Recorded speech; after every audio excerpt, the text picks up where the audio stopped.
Las cónicas son curvas formadas mediante la intersección de un plano con un cono circular recto. De ahí heredan ese nombre, cónicas. Hay 7 tipos de figuras que se pueden formar mediante este proceso. La circunferencia, donde el plano va a cortar solo una de las hojas del cono y lo va a hacer perpendicularmente al eje del cono. La elipse, que es producto de cruzar el plano de una manera que corta solo una de las hojas del cono. Y sí, en determinadas ocasiones, la elipse puede ser también una circunferencia, porque en realidad la circunferencia es un caso particular de la elipse. La parábola es producto de también cruzar el plano de una manera que corta solo una vez al cono, pero en este caso el plano cruza paralelo a una de las generatrices del cono. La hipérbola es producto de cruzar el plano de una manera que corta ambas hojas del cono. Y las últimas 3 curvas no las vamos a trabajar con detalle. Son las curvas conocidas como cónicas degeneradas. Y surgen cuando el plano que cruzamos con el cono incluye al vértice. En esa situación surgen 3 figuras. Un punto, cuando además de incluir al vértice, el plano es perpendicular al eje del cono. Una recta, cuando el plano es paralelo a la generatriz y además incluye a la generatriz del cono. Y 2 rectas, cuando el plano corta ambas hojas del cono, pero también incluye al vértice. En este video vamos a trabajar con la circunferencia, la elipse, la parábola y la hipérbola en el plano. Las vamos a definir según su lugar geométrico, es decir, describir qué tienen en común los puntos que la conforman, y también por su ecuación ordinaria. La circunferencia definida como lugar geométrico son todos los puntos del plano que equidistan de un punto fijo llamado centro. En este gráfico, el punto C es el centro y el punto P es uno de los puntos que conforman la circunferencia. La distancia entre C y P es la longitud del segmento R, el radio de la circunferencia. Esa distancia, por definición, es constante y no nula. Es decir, no puede valer 0.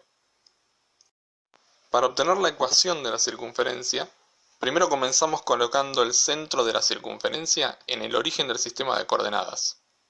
Luego marcamos un punto P cualquiera. Para facilitarnos el trabajo lo vamos a poner en el primer cuadrante. La ecuación de la circunferencia va a describir todos los puntos P que cumplen con la condición del lugar geométrico, estar a la misma distancia del punto C. Entonces, nuestra ecuación va a calcular la distancia entre C y P, es decir, la medida del segmento R. P es un punto con coordenadas X e Y. Entonces, si trabajamos con el triángulo rectángulo CP X0, podemos calcular la distancia R utilizando el teorema de Pitágoras. El cateto horizontal del triángulo en color verde va a ser el valor de la coordenada X del punto P, mientras que el cateto vertical en color azul va a ser el valor de la coordenada Y del punto P. R en color rojo es la distancia que vamos a expresar en relación a estos dos. Si reemplazamos esos valores en el teorema de Pitágoras, obtenemos que R al cuadrado va a ser igual a X al cuadrado más Y al cuadrado. Esta es la ecuación canónica de la circunferencia de radio R. Dado un valor positivo cualquiera de R, todos los puntos que cumplan esta ecuación serán parte de la circunferencia. Pero esta ecuación solo sirve para circunferencias en el origen de coordenadas. Si queremos desplazar la circunferencia a cualquier punto del plano, necesitamos una ecuación diferente. Para eso, vamos a crear el punto C' y una circunferencia con el mismo radio que la que tenemos en el origen de coordenadas. Ahora vamos a comparar C y C'. Como se ve en la imagen, la única diferencia entre los puntos es el valor de las coordenadas X e Y, mientras que C está en el origen, por ende sus coordenadas son 0, 0, C' está en otro punto del plano y tiene dos coordenadas que desconocemos. A esas coordenadas les vamos a asignar dos números que vamos a nombrar genéricamente H y K. Esa misma diferencia se puede trasladar a la relación entre P y el punto P'. Entonces, para poder trabajar con el mismo triángulo que utilizamos en la ecuación canónica, tenemos que subtraer esa diferencia de las coordenadas de P'.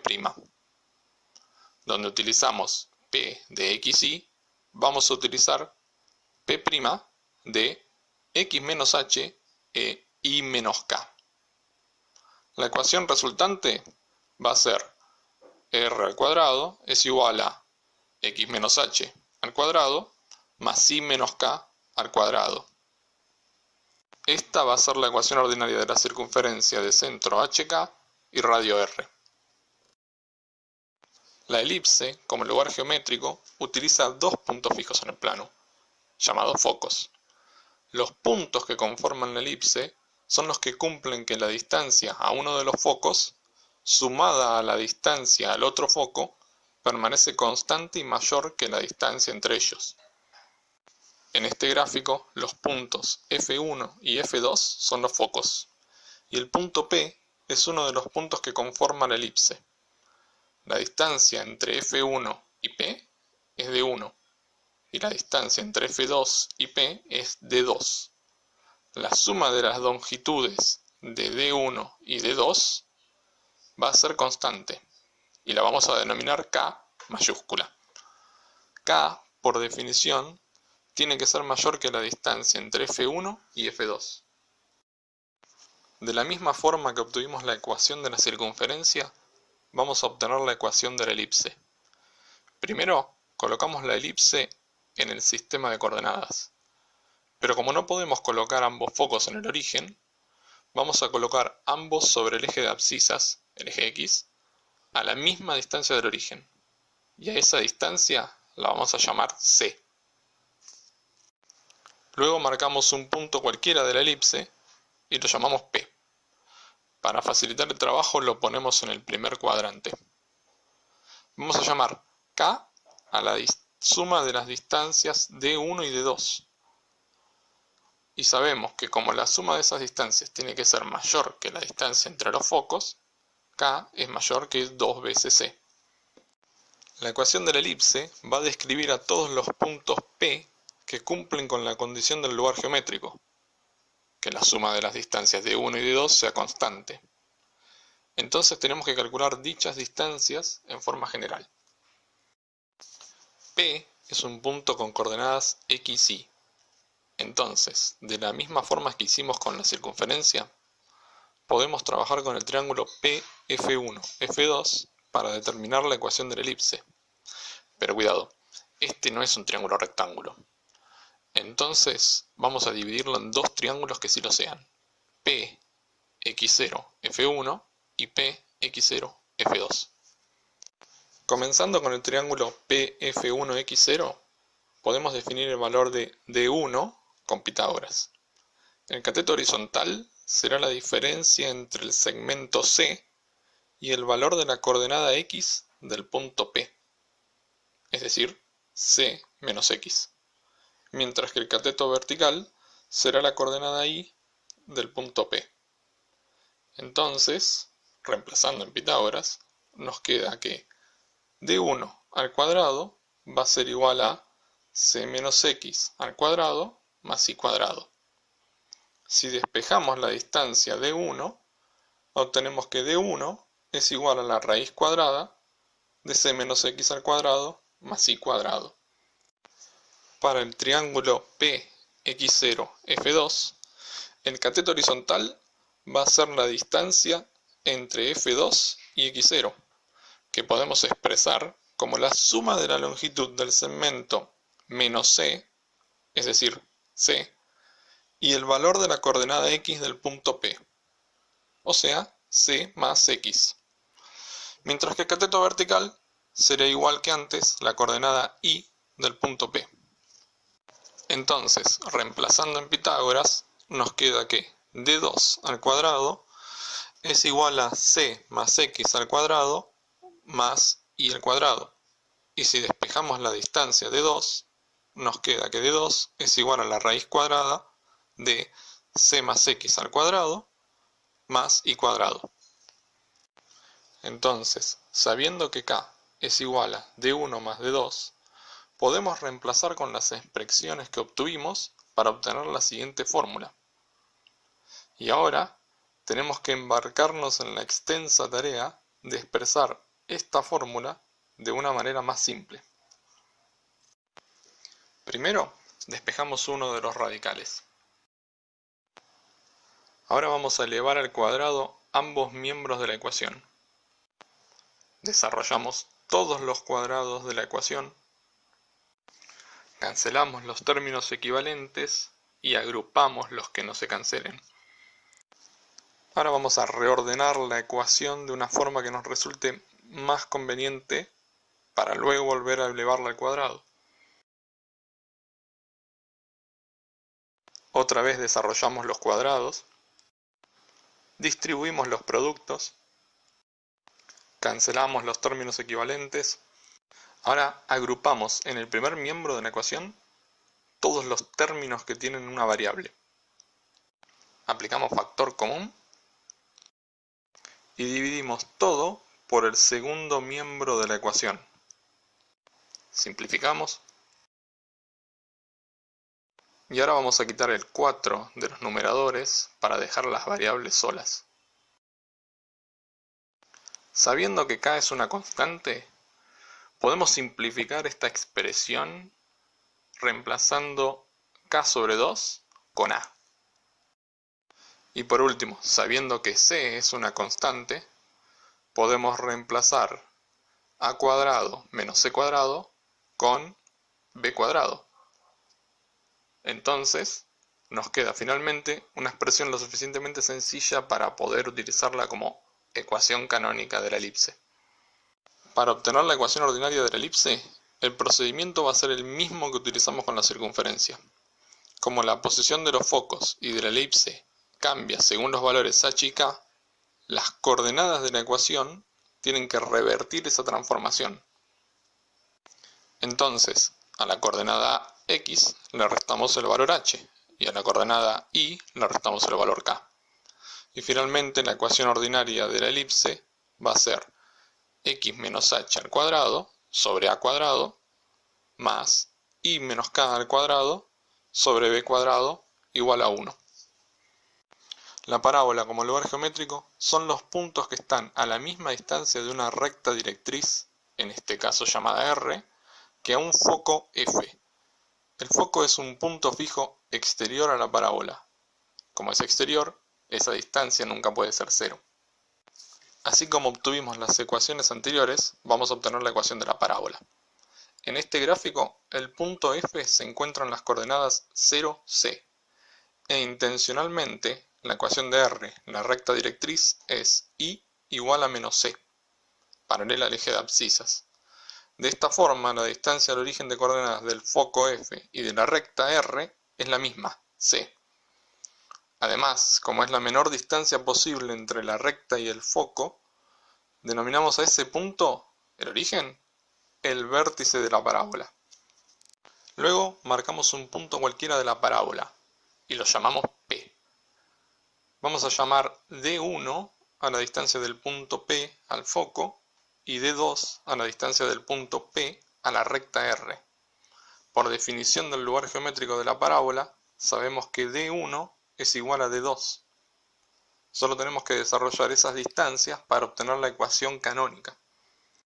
D1 es la distancia del punto P al foco F. Entonces podemos calcularla utilizando el triángulo PMF. Como puede verse en el gráfico, M es el punto de intersección entre las rectas de la coordenada X del punto P y la recta de la coordenada Y del foco. Por Pitágoras, entonces, podemos definir D1 como la raíz cuadrada de X cuadrado más I menos C al cuadrado. Mientras tanto, D2 será la distancia de P al eje de abscisas más la distancia que separa el eje de abscisas de la recta directriz, es decir, C. Entonces D2 queda definido como D2 igual a I más C. Utilizando esas expresiones, podemos volver a la igualdad original y reemplazar. Y comenzar a trabajar con esta nueva expresión para simplificarla. Primero, elevamos ambos términos al cuadrado y los desarrollamos. Luego, agrupamos y operamos con los términos similares, cancelando cuando sea posible. Finalmente, despejamos en función de I, que es la variable de menor grado. El resultado va a ser la ecuación canónica de la parábola. Tiene su foco en 0C y la recta directriz es I igual menos C. Utilizando los mismos razonamientos, se puede obtener la ecuación canónica de la parábola con foco en C0 y cuya directriz es X igual a C. Para obtener las ecuaciones ordinarias de ambas parábolas, utilizamos el mismo razonamiento que aplicamos para las otras cónicas. Como la posición de la parábola cambia en un valor h y k, las coordenadas de la ecuación deben revertir esa misma transformación. La hipérbola como lugar geométrico utiliza dos puntos fijos en el plano, llamados focos. Los puntos que conforman la hipérbola son los que cumplen que el valor absoluto de la diferencia entre las distancias a uno y otro de los focos es constante y menor a la distancia entre los focos. En este gráfico los puntos F1 y F2 son los focos y el punto P es uno de los puntos que conforman la hipérbola. La distancia entre F1 y P es de 1. La distancia entre F2 y P es de 2. El valor absoluto de la diferencia entre los valores de D1 y D2 será constante y la vamos a denominar K. K, por definición, debe ser menor que la distancia entre F1 y F2. Al igual que con la elipse, comenzamos colocando ambos focos en el eje de abscisas, a la misma distancia del origen, y a esa distancia la vamos a llamar C. Luego marcamos un punto de la hipérbola cualquiera y lo llamamos P. En consecuencia, las expresiones de las distancias individuales de 1 y de 2 son exactamente las mismas que utilizamos para la elipse.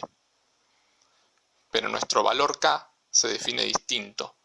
K va a ser el módulo de la diferencia entre D1 y D2. De manera similar a lo que hicimos con la elipse, vamos a tomar esas dos expresiones y reemplazarlas en la ecuación de K. Y despejar hasta llegar a una forma más simple, que va a ser la forma canónica de la hipérbola. Primero aplicamos la propiedad del módulo. Luego, despejamos una de las raíces.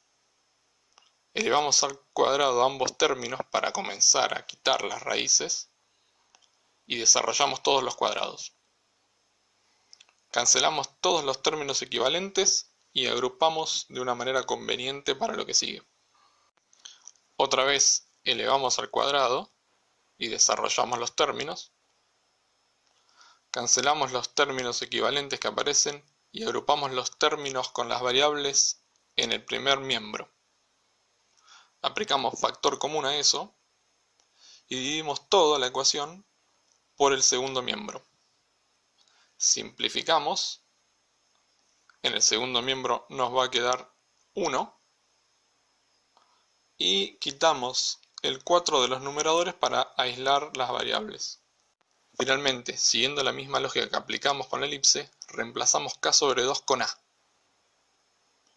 Y luego, sabiendo que K es menor que 2 veces C, podemos deducir que A cuadrado va a ser menor que C cuadrado. Entonces, esa diferencia A cuadrado menos C cuadrado va a ser siempre negativa. Entonces reemplazamos A cuadrado menos C cuadrado con menos B cuadrado. Luego reubicamos el signo y ya tenemos la expresión de la ecuación canónica de una hipérbola con eje horizontal. X cuadrado sobre A cuadrado menos Y cuadrado sobre B cuadrado igual a 1. Todo ese razonamiento se puede repetir ubicando los focos sobre el eje de ordenadas, sobre el eje Y. y luego todo el desarrollo se lleva a la ecuación canónica de una hipérbola con eje vertical, que es y cuadrado sobre b cuadrado menos x cuadrado sobre a cuadrado igual a 1. Es decir, es igual, pero el término negativo es el de x. Para obtener la ecuación ordinaria de la hipérbola, utilizamos el mismo razonamiento que aplicamos para las ecuaciones ordinarias de las cónicas anteriores. Como la posición de toda la hipérbola cambia en un valor h y k, las coordenadas de la ecuación tienen que revertir esa misma transformación. Entonces, la hipérbola de eje horizontal será x menos h al cuadrado sobre a cuadrado menos y menos k al cuadrado sobre b cuadrado igual a 1.